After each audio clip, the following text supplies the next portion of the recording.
I'm DJ. And I'm Andrew. Welcome to One Shot Sample, a TTRPG podcast where we seek out new ways to tell your stories through different systems and games. And today we are jumping in and talking about another Zine Quest project. So there is a bunch of amazing stuff happening in the month of February, and lots of really cool creators that we have, some of which we knew in advance, others that we are just now becoming aware of because at least DJ and I kind of jumped into the scene with the podcast in January of 2024, and then only like a month later started publishing through Zine Quest. So that was kind of how we came into it. But today we have Eric Oakland, and you have an exciting Zine Quest project that I am excited to hear about. So why don't you give yourself a little intro, pitch me on this game, and let's jump into it. Yeah, well, I'll start myself. This is my very first Zine Quest project, my very first role-playing game that I'm publishing. I've been a gamer for a long time, board games, role-playing games, MMOs. Most recently, I spent a good chunk of time playing tabletop miniature games and running narrative events for that. I'm a creative director. I have a similar background to you, Andrew, graphic design and, an eye for the aesthetic.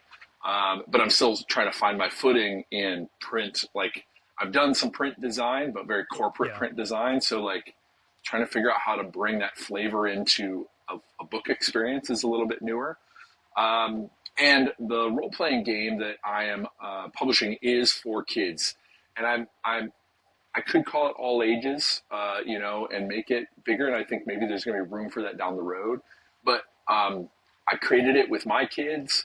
We played it from starting in the pandemic, and for the last 4-5 years, it's brought us tons of fun. And I've wanted to bring that for a couple of years. I've had some fits and starts, and I realized that I was kind of just stuck in my head.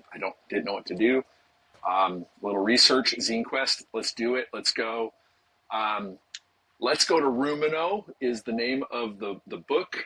It's Roomino is this labyrinth, this infinite labyrinth of finite spaces.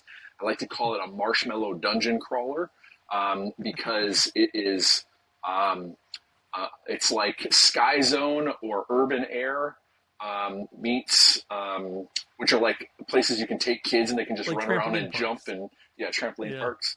But in a role playing, in your mind. So, and it's one of my probably biggest worries is it's too simple because I'm not that experienced in the role playing game space. So I'm like, this could be a napkin game maybe. But I'm spending a lot of time, talking about Roomino, the setting, the space, and getting myself pumped up about it.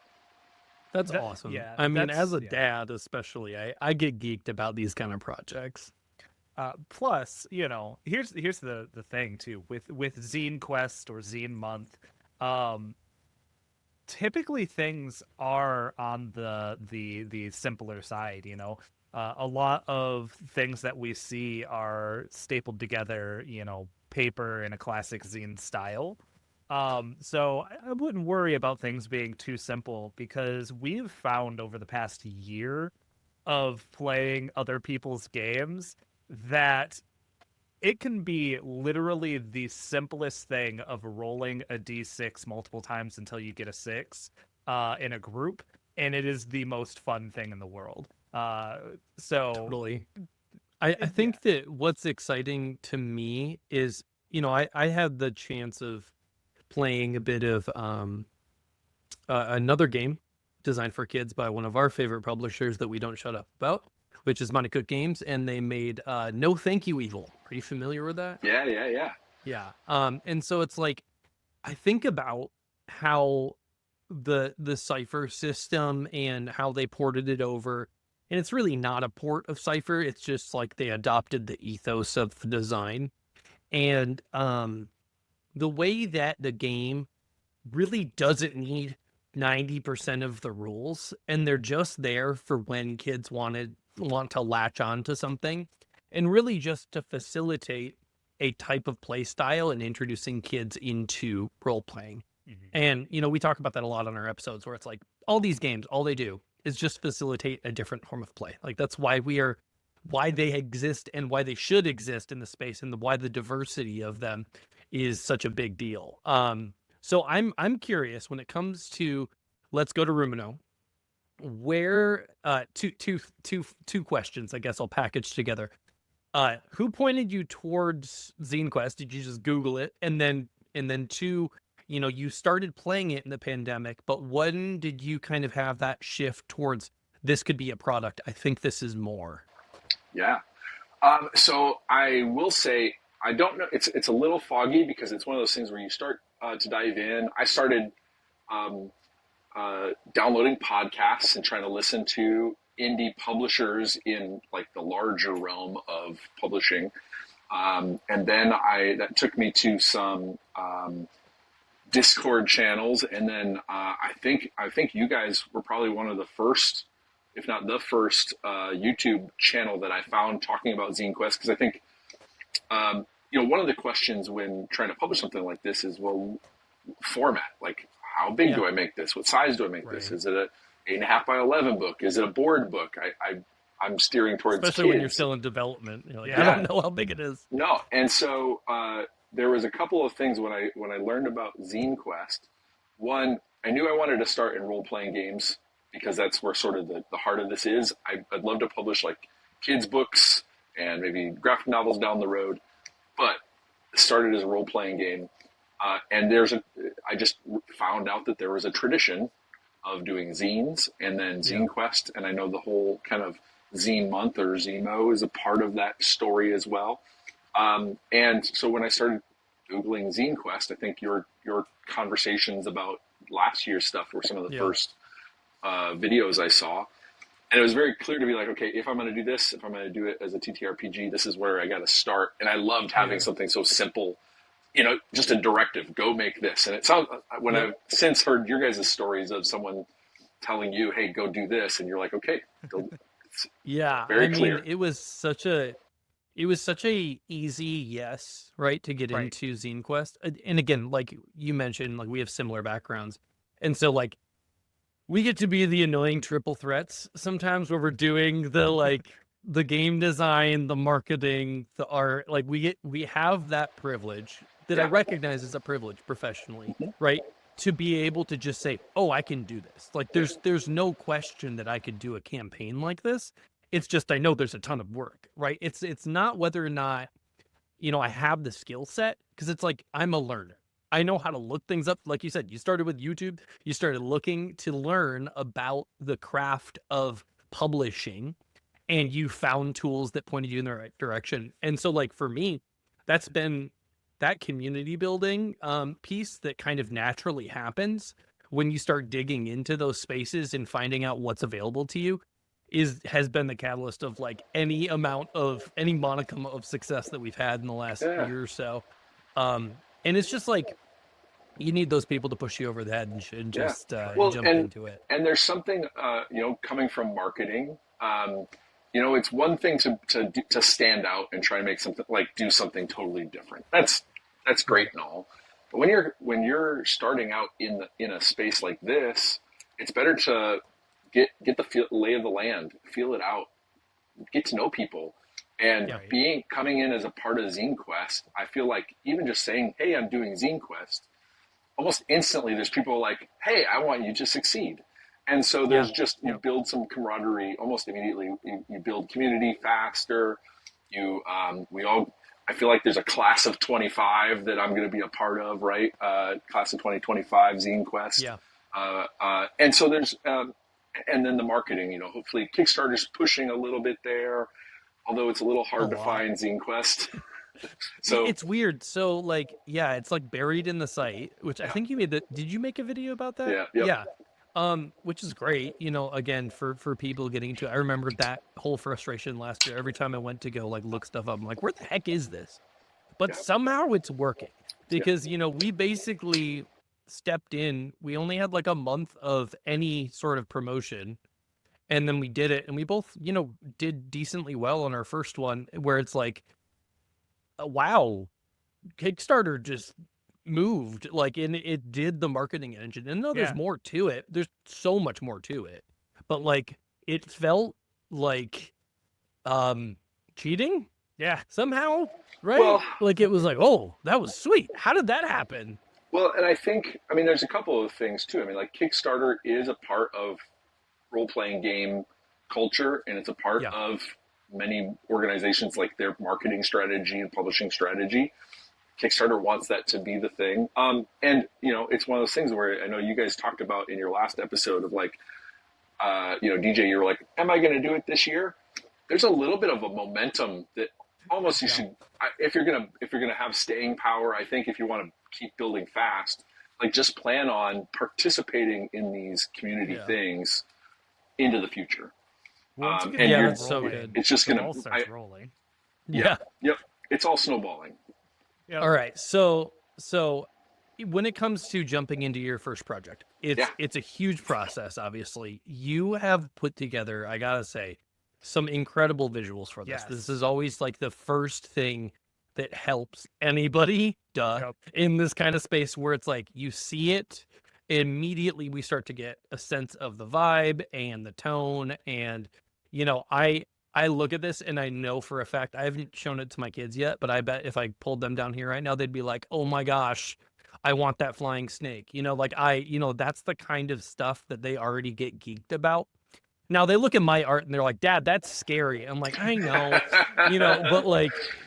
but also like I have my son help direct me and make weird monsters sometimes. So that's one too. And so when it comes to defining the visual style and then marrying that with simple mechanics and stuff, yeah, tell me more a bit about how the game plays, how it's supposed to feel. What is it like to play this game? Because there's to say there is something about your pitch and even the video you sent us earlier where it's like you can play this on a walk. You can play this in the car. And I'm like, yes, Yeah. that is what I need. That is Mhm. different because it's hard to get my kid to sit down in a at a table. yeah, It's a lot easier when they're strapped into a car seat and they yeah, won't shut up. Like, and now we can talk. yeah. Right. Well, and even more. Well, also, I found it. So I also played No Thank You Evil. I found it hard to find time to prep for my kids. Yeah, Like totally.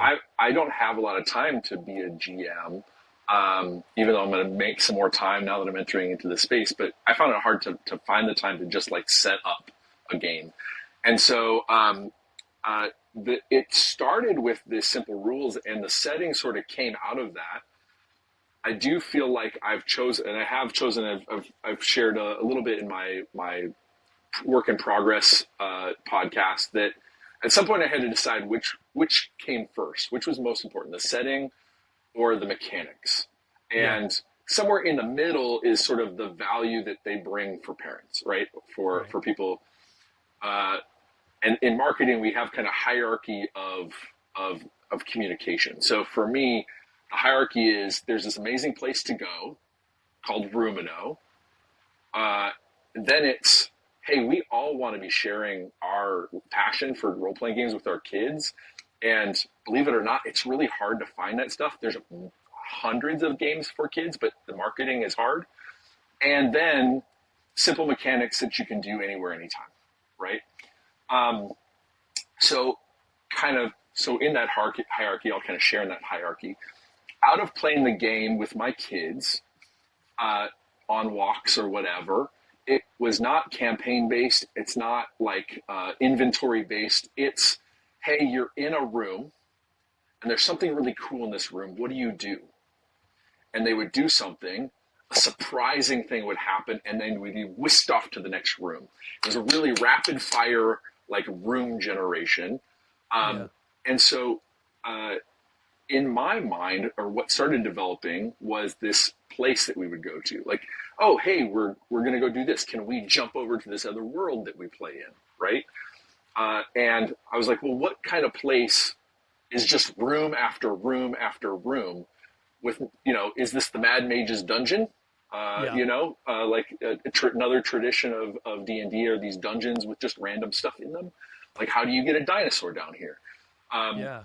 And so it became kind of this labyrinth then, this place where anything you could imagine in a split second, that thing could be created. So there's something here that manifests imagination, right? And that's then kind of trying to play with words, this infinite labyrinth, right? There's what you can create, you could add to it. If we all started playing this, we'd add unlimited number of things. But every room is this finite space. It's not necessarily a box or a sphere. It could be any shape. Sometimes the shape doesn't matter. It could have whole oceans inside of this little room, or, it could be working on a little pocket version of this where the whole adventure is you're shrunk down in your house. And so That's awesome. a room could be somebody's pocket, right? An So, Altoids tin. right. So it just it throws away the sense of like, well, logically, what is a space? And it just says, hey, kids, you're in a space. You're locked Your in. narrative bounds get established, Right. and the kids immediately buy in because they're like, cool rules, Yep. something to hold on to. Yeah. And then it's like, now that you've got your boundaries, what are we going to do weird inside of here? Yeah. And then That's fun. fun creatures, puzzles, mysteries, like, hey, I found a key. So that's enough for them to go like, where does this key go?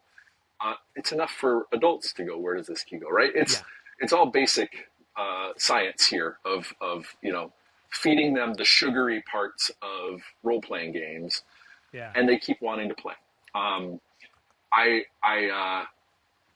Some of these characters, these creatures that I've created for this book were ones that I was like, hey, I'm just going to draw some stuff as I'm inspired. So like on the cover, we have this guy right here, this what is now called ice cream dog. Yeah. His frosting's made of fur, all this sort of stuff. I drew it, and then I had to figure out, why does he have ice cream cone ears? And then he became, or this creature became kind of one of the staples in the book, another art piece. And now my son wants to play the game. He's 12, but he wants to play a version of this game where he gets the fox. The fox is his pet. Right? That is exactly how my Every kid time, was. Yeah, absolutely. You create these things that you say, hey, just take me to a place where I can imagine being friends with these creatures. Yeah. That's super cool. Yeah, it's like the back rooms, but not traumatizing or scary.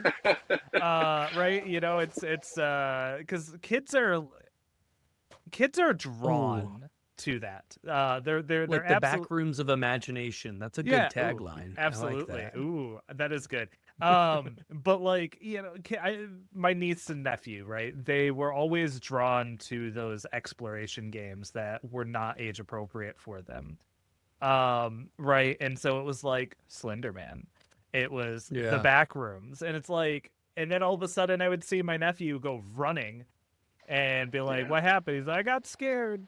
But like, kids are naturally drawn to that, that I want to figure this out. I want to explore this. I want to understand what's around me.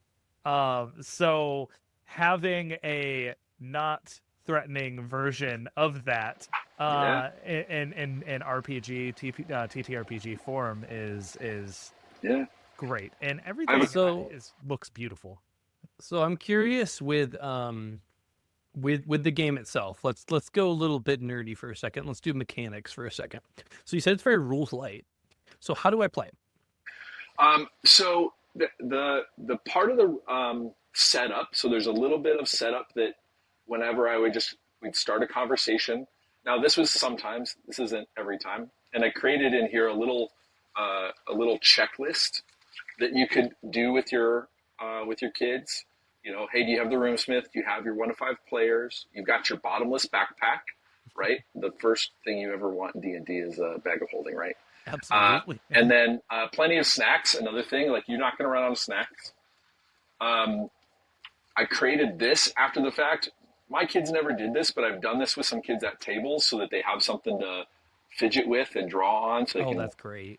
Kind of do a little coloring. So you can do that if you want kind of some setup. And I think to some extent you can do that one time and then you always have that in your mind when you play the game.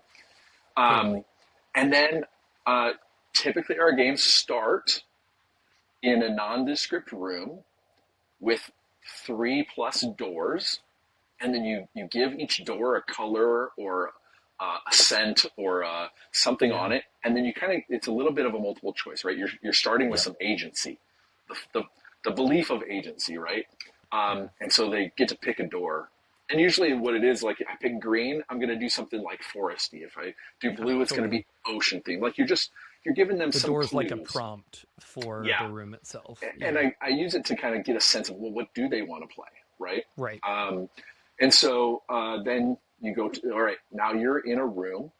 It is underwater, and it is kind of brightly decorated. There's coral structures, sculptures of dolphins and what. And at the back of this fish bowl that we're in is a giant oyster, and it seems a little sad. What would you want to do? Yeah. Totally. Um, That's great. and I love that. you just give space for them to decide. And I was playtesting with a couple young girls yesterday, and one of them was like, "I want to go and find out why this oyster is sad," and the other one was, "I turn into a dolphin and I swim around and I try and eat fish." All of those things are possible in this place. Yeah. You do what So you is want. there so beyond just like, the baseline of we're playing make believe, Yeah, where do we go when it comes to any sort of mechanics, yeah. right? When it comes to like is there like a resolution mechanic for when there's a question of success? What does failure look like? That kind of stuff. Right. So typically what I'm looking for, it's a very simple puzzle. I'm often looking for a interaction with the clam or with the Right. button that I put in front of them. And so the mechanic is first simple puzzle of you throw a bunch of darts at the wall. I'm going to do this. I'm going to Yeah. do this. All right, but what? Nothing happens. So you can create a Mhm. little bit of frustration or a little bit of resistance. You could create zero and make everything successful if you want to, right? Right. We're just entertaining kids, getting them to use their imagination. And so then if they find out what the action is that you want them to complete, they succeed. For my son who's a little older, I would do a couple of things, especially since if we're on a walk, we're in the car, we're not rolling dice. So I might ask him a math problem. I might have him play paper, rock, scissors with me. I might have him, and he could play until he beats me in paper, rock, scissors. You could have, I've had them, all right, go jump over that log, right? You can create Yeah. as much, like, you can create a pass fail system or Sure. a feel like you succeeded at something system, right? Yeah, And that's Yeah. fun. and then the mechanic is, well, what's the outcome of them doing that thing, right? And then if you create something like that isn't a finished loop, right? If you give them a key, then down the road you have to figure out how you're going to finish it, right? So you got to put Right. that chest somewhere, Totally. or that sort of thing. So when I talk about rules light, I mean, like, it is. My daughter does not want to fail, or didn't want to fail when she was Totally. 5, and so Yeah. it was a lot of just chill out stuff. My son was playing some video games the other night and couldn't get past. It was Zelda Echoes of Wisdom. Couldn't get past a certain boss. Tried it like 3 or 4 times. Super frustrated. I had to take him to an activity. He's like, "Dad, tell me an explore room where the bosses don't win." So it was just a little bit of cozy gaming on the way to Yeah. a piano lesson. I love that. So and by the time we got there, 15 minutes later, he's calm, chill, not worked up, because he'd beaten a bunch of like Mario Brothers style bosses with very little effort, and I found out he could say the pi up to like 10 numbers. So I didn't know that about him. That's cool. Yeah. So things like that where you can, if you know your kids, right? You get to know your kids, you know what they like, you know their flavors, maybe you know their skill level, something that they might be able to accomplish and feel like they accomplished it. But they also, dice are definitely not out of the question if Sure. you want to start introducing different tools like that. So is it kind of modular, would you say? Like when it comes to your design for, like, is it somewhere between like modular and then advice forward in what you're writing out? I think what I'm trying to figure out is I probably haven't given enough advice. on how Sure. to use it, because I so I used it for many years with my kids so far, Yeah. and I started playtesting with other people's kids, and I realized that I didn't know as much about this game as I want to, because as soon as you use it with somebody you don't know, or you don't know how they're going to react, you don't know what they like, you make assumptions, and then you fail, and you're like, oh, okay, I was wrong there. I need Yeah. to either create this to be more open, or I just need to figure out how to resolve this in a way that they're looking for, right? Um, Yeah. and so I think that that's where, like, for instance, kids have the zoomies, right? Is that the right time to play uh, any kind of game like this? Right. Yeah, I have some rooms in here where you get to splash in some mud, right? Probably a pretty good zoomy kind of thing. There's others where you've got a sad, if you got a sad oyster, probably not the best time for the zoomies, right? You want to, maybe that's time when you're down for bedtime, right? Then you play something a Gotcha. little more chill. Um, so So there's you a kind of little, have a lot of prepared rooms in the book. So it's like you're giving them examples of play and then potentially more advice on creating their own content beyond that. yeah. I think one of the things that I backed away from a little early on was being too like improv, like Yeah. pitching the improvisational part of this. Right. Because I think once you learn it and realize how simple it is, I think Yeah. learning more about the TTRPG community for those who are comfortable being GMs, it could be a no brainer, right? It could be like, Yeah. oh yeah, just hand me the 5 steps in my sleep, right? For some parents who are just gamers who've never GM'd, that may be more intimidating. So I first Yeah. went about creating just kind of read along rooms that they could, you know, present, play with their kids a little bit, and then resolve, and then move on to the next, and get 15, 20 minutes of play over the course, over 4 or 5 rooms. um, I think what after this, and maybe a focus of some of the content that I create down the road, and maybe into a future book, would be, how do you play this when your kids are high energy? How do you play it with them when they're low Yeah. energy? How do you play when you're in the car? How do you play, so you could do some different times and places, different, and different kids. I've got an older and a younger. So with this one, their actions always pass. Yeah. This one, you make them, solve a math problem, and so you're playing 2 different levels at the same time, right? I think the idea of right. So like to look at the whole game, not to boil your stuff down too simple, but like to look at your game as a whole, it's very much just like how to play these improv games with your kids, Mm-hmm. but to take the resolution mechanic and create so much flexibility and giving room for like jumping over a log like you said, or climb that tree real quick, is maybe the more revolutionary piece in my brain when I look at this, because Mm. I go like that's when I run into, I think, problems when I'm running games for kids. It's mostly just been my kids or their cousins and stuff, but man, my daughter's got 15 minutes, right? That she's turning 4, so she's still little for this stuff, but she loves, that headspace. But to give her the ability to be like, okay, go play Floor is Lava, to get through this room where there's a river or whatever, Yeah. like that level of make believe and challenge being a physical activity, even as an option, right? Or it's like, no, you're more chill right now. Yeah, you can roll a dice. You need, as long as you don't roll a 1, Yeah. you do what you want on that D6. If you roll a 1, I get to tickle you. Like, something silly like that. Yeah.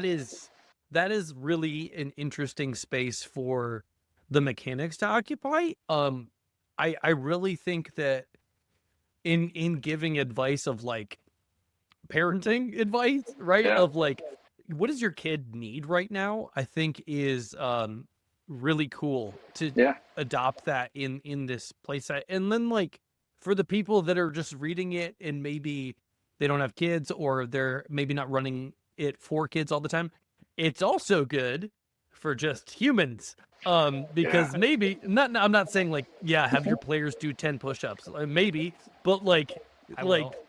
it's looking at the person in front of you and saying, what do they need? Like, if they're here, if we're here at the table, Yeah. think session 0 type stuff. If we're here at the table with different agendas, what are those agendas? What does this person want and need to get out of this? And how do I play a part in facilitating what I can for them to Yeah. get that? And I think there's too, like the first time you play this, it's going to be probably weird for everybody. I mean, Yeah. anybody who's never played a role playing game, nobody knows exactly what to do. Like I said, I was running a game for a couple of kids yesterday, and one of them just was like, I don't know what to do here. I'm going to shapeshift into something. It's like, Yeah. okay.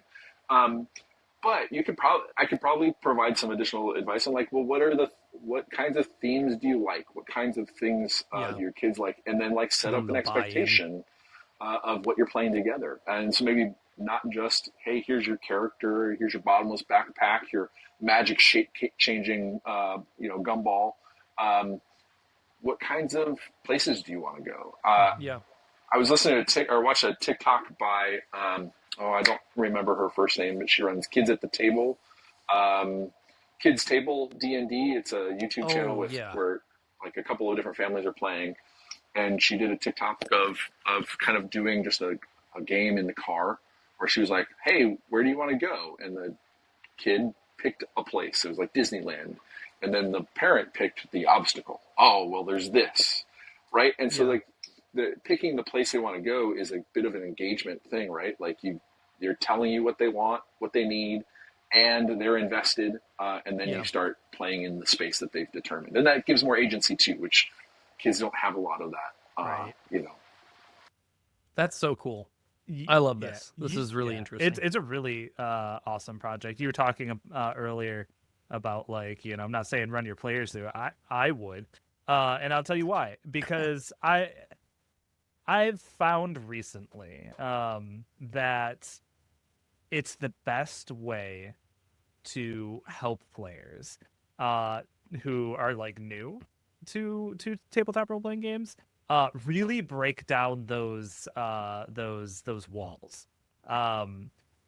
For example, lately I've been running instead of a traditional 0 session, we do a 0 session where it's like, hi, let's introduce ourselves. All right, we're playing the Zone today. And the Zone is like it's a card-based TTRPG. It's a play to die. It's a play to die. It's all improv. Like you set up your characters together, right? Like there's no dice rolls. You're just making decisions together. And that's the fun part, right? You're just making decisions. So something like this where again, they have the agency to make decisions really flexes that muscle, that improv muscle. And all of a sudden, a couple of my players went, "Oh, I get it." Well, now. it's like tabletop games aren't about rolling the dice, right? They can be, and there's dice gaming mechanics that are fun. Yeah. But like if we're playing a role playing game, the priority typically is on the role that we are trying to play, and then the resolution mechanic functions as a question, right? And in a unexpected interaction or prompt, whether it's fail forward, whether it's more old school and it's just like, nah, you just fail, or it's resource attrition. Like there's so many ways for us to interface with the narrative, but it's usually through, a simple resolution mechanic. Yes, people love to build craft about that. That's like the gamery side that kicks in for a lot of people, but that's not always like why we have the game in front of us. Usually it's, I want to play a fantasy game, or I want to do a sci-fi thing, or I want to do something silly with my kids. It's that instead as the prime objective. Yeah. Instead of I want to roll dice, you know? Right. I think DJ in the Discord, you posted like, what is it that draws you to play a role playing game? And for me, it's those experiences. Like, put me in a new place with new stuff, and let me experience something that I haven't before. And I think this Explore Rooms solves that. Like, you can do that. And a lot of what I think my role going forward is going to be give people those seeds to play with, and give people those things to kind of imagine through, like both parents and kids. But I also think too, there are way more gamers that want to pass on this love of role playing games with their kids, and there are GMs that want to pass on this love of role playing. And so I also hope that this is a good introductory GM game where you start. And I mentioned this in the video, is like there's building blocks. And you get, as you get into the design space of TTRPGs, you're plucking things out, you're putting things back in. When you talk about modular, some things don't work together real well, but let's start with just describing places and spaces and stuff in it, and working with giving your players agency to interact in that space. And then you have to come up with the tiniest bit of how does the room react to that, right? Do they just bounce around and it's fine? One kid the other day got introduced to the confectionery fox and wanted to rip his tail off. And I was like, you grab his tail and you pull out a handful of frosting, but the tail's fine, right? Like you can do what you want to this thing. He's imaginary. He can't. He's in what's the word? He can't be beaten. So he's kid proof. So like it could be a good way to do that. And my oldest, he loved our interactions with D&D. He loved character creation and that sort of stuff. And I've sort of been focusing on this game is more of my daughter's speed, or what her speed was when she was younger. Yeah. We're hoping to build on this to where maybe we include modules of more failure and puzzles and riddles, and like trying to figure things out either on our own or with, whether it's the stats of a character or whatever, but maybe get into character building. And then we want to get into maybe what does a rivalry look like? What does competition look like? And I'm a little hesitant to go all the way to combat, because I didn't love it when my kids were like, I pick up the sword and I stab them. And not to say that's, they do it in the video games all the time, but if I want this game to teach them something about solving problems, one of my critiques of No Thank You Evil was that combat was so forward as opposed to other ways of solving problems. And so, and that's kind of like what I had to do intentionally. I was like, this is not, and it's not, surprise, even though kids are crazy, they aren't as usually prone to violence when they're in a make-believe space. They're not like, ooh, I kill it. They're like, oh, empathy. The clam's sad. Like, I feel sad sometimes. Like, that's where they're usually operating. And so I've found so much opportunity to teach as dad in facilitating those kind of stories, or just like letting them love a story for complexity and mystery, not violence and a power fantasy. Because like that isn't like, sure, that's my son loves him some like powers and abilities and like cool stuff that he can do. But like he can just do that to like fly around. He doesn't have to do that to punch a hole through a bad guy, Well, and one of the things, so as we're exploring sort of what would add-on rules be to get into like rolling dice or succeeding on checks, and what do you do with violence, right? One of the things I love talking with Jeff over at When Suddenly, he's creating a game around sort of, a mystery squad and monsters, right? And the concept in there is that a monster is not something you're going to turn around and fight. So what do you do to win if it's not fighting, right? Or you get the Call of Cthulhu, right? Where it's, hey, the big bad isn't something you're going to be violent against. But you're not going to win. But how could you win against something that's untouchable, right? Yeah. You're not going to make it bleed, but how do you win? And I think I'll plug your game real quick, DJ.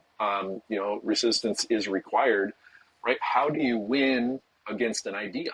Right?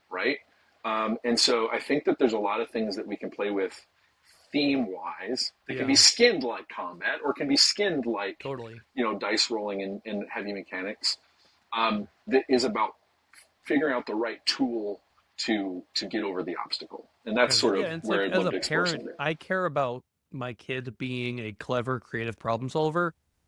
I don't care about them like thinking about stories of slaying a dragon, right? Like, I'd rather, as cool as that is, that's a solution, It's not and then being able to say there's a bunch of solutions, that I could approach this problem with is what I want them to do as a human. Yes. Yeah. So man, I'm so excited about this project. I think your art, especially like listeners, if you haven't checked it out yet, like just take a look at the stuff that Eric's working on. It is adorable. Your kids will love it. You'll love it. And I'm super excited to dive into this game and back it. Real quick about the campaign, what are Yeah. you looking at when it comes to rewards and book production? Like what are you looking at right now on that end of things? Yeah. So because the advice I got was to keep it simple, jump in, just do it, but not try and do too much, which is hard because, like Yeah. you said, we've Yeah. got some capabilities to like, ooh, could I do posters? Could I do Yeah. art prints or that kind of stuff? I've got to keep it really simple for this first one. And I think save some things for doing other projects down the road where, so this one's not going to have, if I have a stretch goal, it might be for additional artwork. Like I might Yeah. fill the pages with more stuff. To start with, obviously, there's the hey, if you just want to support for $1, there's $5 for a PDF, and that will be available and done by the end of February because I've already got kind of a test Incredible. print. So the PDF is going to be done real fast. I'm hoping to have the whole print then in March. So then there's the PDF plus a print. And then I'm playing with an idea of, for those who maybe want to have their kid in the game, where one of the kids that's playing around in the corners or Yeah. jumping around in here, I could do a caricature of their own kid to have them cute. in there. Yeah. It's always good to leave an opportunity for somebody that just wants to throw money at a project they're passionate about. Yeah. Like DJ and I both made it available for people to like have us run a game for them Yeah. for like $100. And it's like that's free for us other than time and scheduling, And some but people is an opportunity actually for somebody didn't to have be... any intention of having a game run for them. They're just Yeah. like, here's I had $100. multiple people do that as well. Yeah. And so, yeah, well, thank you so much. I'm excited to see how this comes out. To know that it's coming that quickly too is also exciting Yes. as somebody who's shooting for much later. Because I've got a lot of work to do. Well, thank you so much for being on, Eric, and this is going to be a really cool project to check out. For listeners, we're going to be covering a lot of other incredible projects during the month of February. Zine Month is close to our heart and something we're passionate about. You can check out both Eric's projects and mine and DJ's in the show description, as well as check out other episodes that we've got coming from other creators. Like always, we'll see you next time here at One Shot Savage. Adios.